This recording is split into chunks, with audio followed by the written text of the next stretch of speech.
Angalia leo tunawaacha wanawake gani walio bora?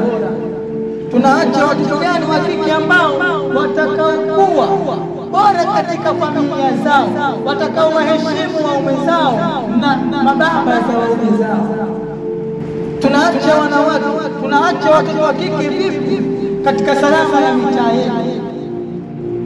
Leo maskini ya Mungu katika mitaa yetu kumpata mwanamke aliyetulizana, aliyekuwa amejihifadhi, amejitunza ni ngumu kabisa. Na ukimpata huyo aliyejitunza, basi pengine mlango wake wa nyuma uko wazi. Katika aibu zilizokuwa aibu, leo hii mtoto wa kike anaona haya kuolewa akiwa tayari mlango wake wa mbele uko wazi. Kwa hiyo kama anataka kufanya hiki kitendo cha zinaa, anaona bora atumie mlango wa nyuma ili ahifadhi heshima ya familia yake au ya baba yake.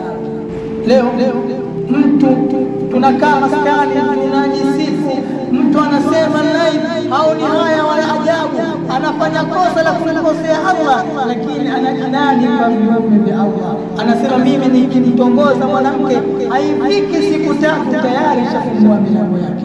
Unajisifu kwa dhambi, wakati Mwenyezi Mungu anatuambia falyadhaku qalilan waliyabku kathiran, chekeni kidogo tunamulia sana. Leo umefakharisha kwa dhambi, lakini leo kila tunaharima sisi vijana na watoto ni kile baadhi ya wazee mnatufundisha.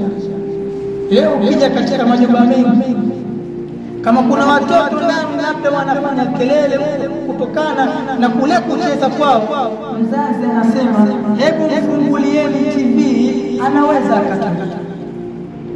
Au mzazi hutia MB katika simu yake na kumwachia mtoto kuanza kuperuzi, lakini hujui ya kwamba anaathirika vipi na vile anavyoviona.